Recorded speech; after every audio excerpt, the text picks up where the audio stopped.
Hey everybody, this is Robert London from my garage workshop in Durham, North Carolina. I'm going to make a review here on my new Grizzly 12-inch V-helical joiner planer. It's the G0634X model. Got this over the Christmas holidays and took me a couple months to get things up and running off the pallet on a base, and this thing has probably taken me more time than any other piece of machinery to get it adjusted. It can be very frustrating out of the box. I'm going to go over some issues that I had with it and just my honest opinion on it. Overall, I'm pretty happy with the machine. A few caveats that I'll discuss, but I'm pretty glad that I finally pulled the trigger on this machine. This machine is a update to Grizzly's older 12-inch planer joiner.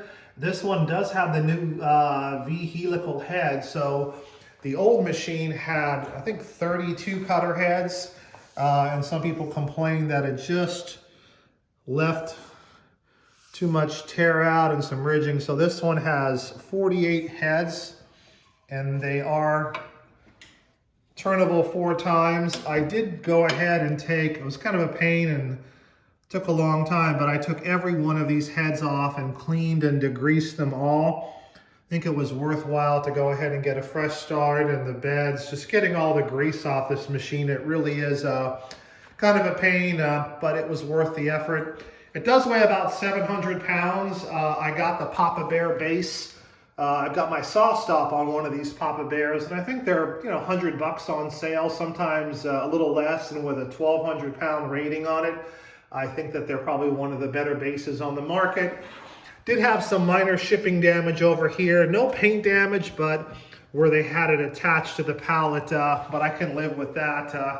Whenever you're shipping 700 pound pieces of machinery from Taiwan, I guess I'll take that as a win, and only having a very minor dent on there.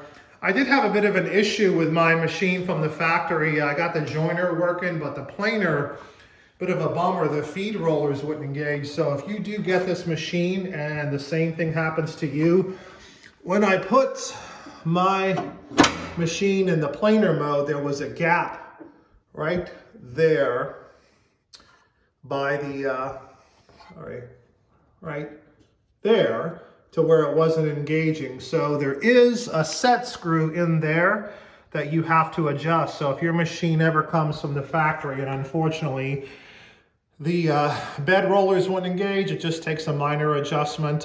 They do recommend leaving this lever in the down position to leave a gap between there. Otherwise, I heard online it could cause some damage or pop the chain off.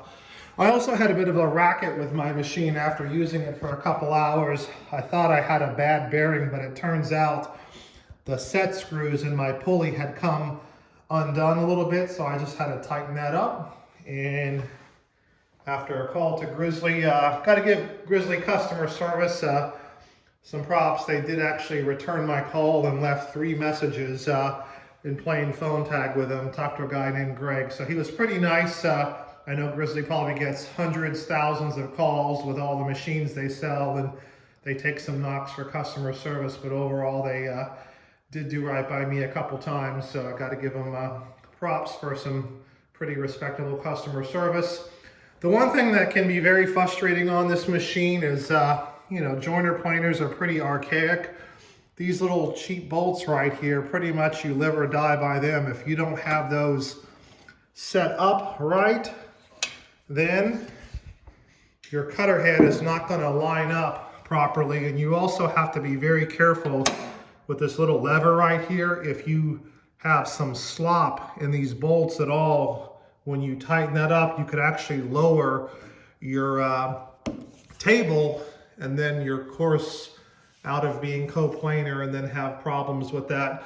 I do have some issues with my machine to where the back of my machine is a little bit, it's not perfectly coplanar. I've got a dip back there, but overall, I'm getting pretty square cuts, and I'm probably got it dialed into within 5 thousandths overall, which for me, that's pretty respectable. I'm not a machinist, so maybe I will take some more time to do that. I've spent hours and hours just tweaking this machine, kind of learning its idiosyncrasies, and it's been very frustrating. But overall, I managed to tackle some issues. Gonna turn it on right now so you can hear the level of noise. Oh.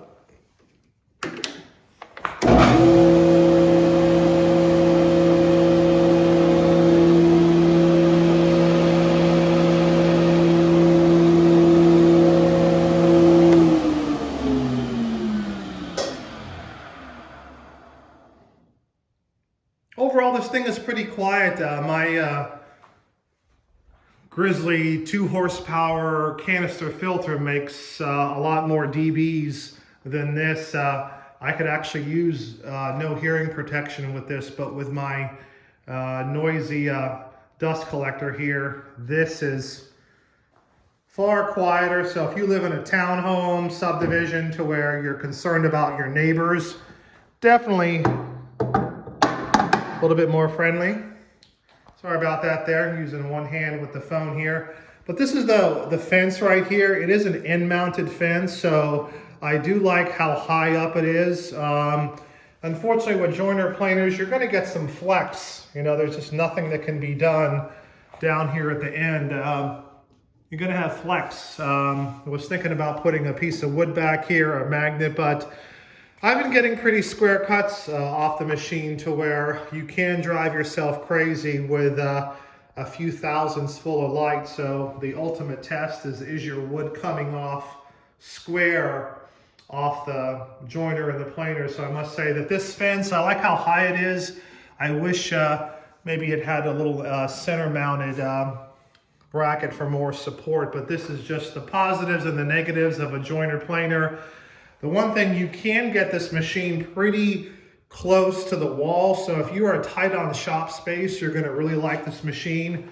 Also, your mileage may vary on ergonomics. I love how high this machine is.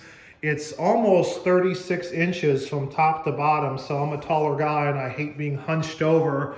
But if you like a machine that's down around 31, 32, the normal joiner height, then you might find this to be uncomfortable. The bonus with that is that because it's higher up on the joiner, when you go down to the planer mode, you don't have to like lean so far over and just create some comfort issues with your back. Overall, this machine is a compromise. I thought about getting the hammer machine, the Mini Max. I mean, there's so many, actually not a ton of machines, but in this price range for it being a Taiwanese made machine, I paid $3,300 for it, plus shipping and taxes, and with how crazy tool prices are, I think Grizzly has already raised this machine. It's now $4,000. So there's really nothing else in its price range. If I was gonna spend the extra money, I really had my eye on the Mini Max because that one had a 70-inch bed from end to end. This one has 59 inches. I think the Jet and the hammer is the same.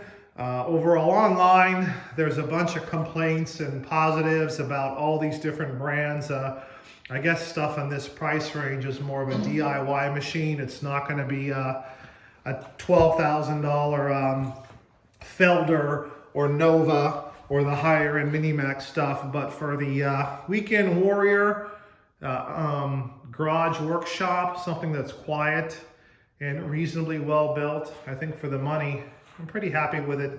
Gonna do a two-part series on this. I've been rambling on pretty long here, just trying to give an overview, but on the second part, I'm actually gonna run some wood through this and show you about the quality of the cutter head. So we'll see you on part 2.